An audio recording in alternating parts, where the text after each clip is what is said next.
Alors, la jeune femme que vous voyez sur la photo est une jeune femme qui vient de finaliser son divorce. Et elle éclate de joie, elle est littéralement en joie parce que son divorce a été en sa faveur dans le sens où elle récupère la garde des enfants exclusivement. Donc, elle est super heureuse. Sauf que, quelques temps après, je suppose qu'elle est en communication avec son avocat lui explique que au même titre qu'elle récupère la garde exclusive des enfants, elle va devoir également les prendre intégralement en charge financièrement.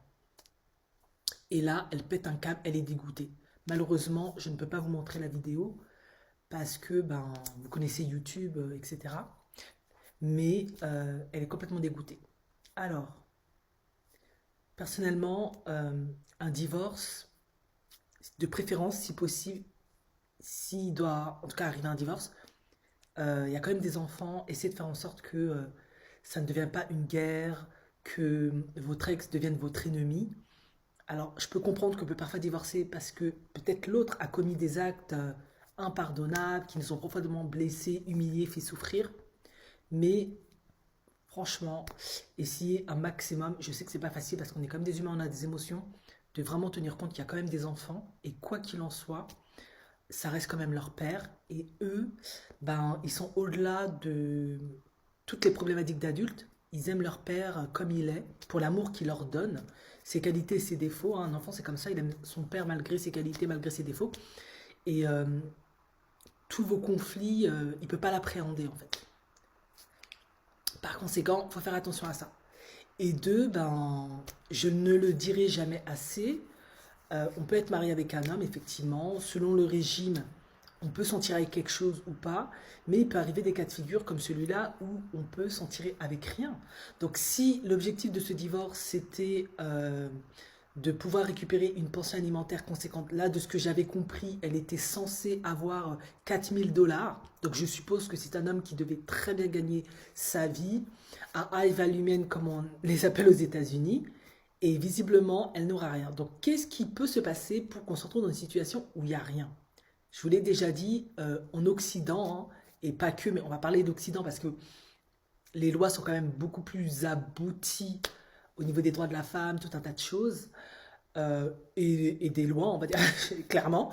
Du coup, il est extrêmement difficile, hein, je ne dis pas que ça n'existe pas, mais de corrompre un juge, etc. Vous m'avez compris, surtout si vous êtes africaine, de quoi je veux parler. Pas que en Afrique, bien évidemment. Du coup, qu'est-ce qui peut se passer pour qu'il n'y ait pas pension alimentaire? Parce que c'est vrai que si vous récupérez la garde des enfants et que l'autre travaille, en principe, il doit vous donner un petit quelque chose selon ses revenus, ses capacités. C'est très simple. Il y a certains hommes, lorsqu'ils voient le coup venir et qui veulent absolument pas que la femme s'en tire à bon compte, ils vont soit faire faillite ou se déclarer en faillite, soit se mettre en banqueroute ou faire en sorte qu'ils n'ont plus d'entrée d'argent.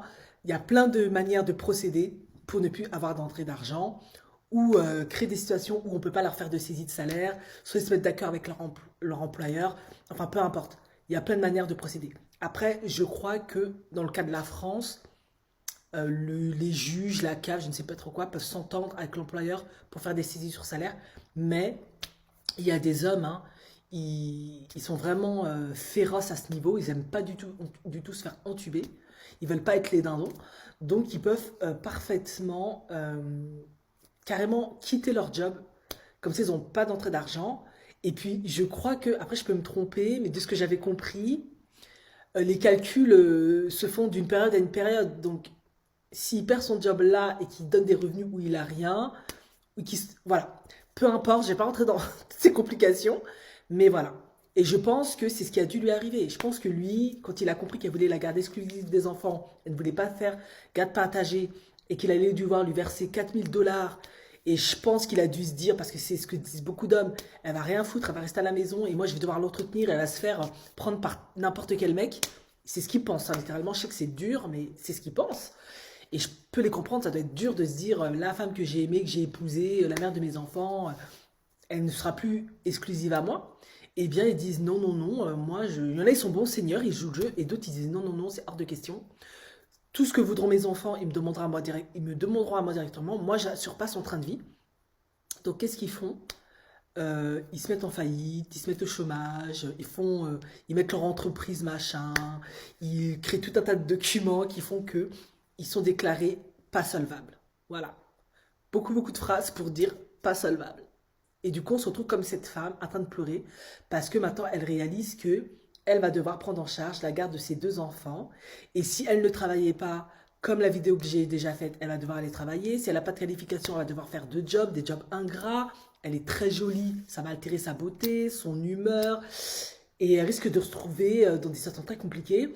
Et malheureusement, certaines femmes font des choix parfois qui sont très compliqués, dans le sens où elles se mettent en couple avec des hommes qu'elles n'aiment pas forcément pour qu'ils puissent pourvoir à leur bien-être, à ceux de leurs enfants, les soutenir, et elles ne sont pas toujours regardantes sur la qualité de ces hommes. Et ça peut être des hommes abusifs, les amoureux des enfants, tout ce que vous voulez, quoi. Donc faites attention lorsque vous faites le choix de vous séparer. Faites-le avec sagesse, en âme et conscience, pas dans le but que l'homme devienne votre banque, voilà, votre pigeon. Faites-le vraiment avec sagesse, on va dire ça comme ça.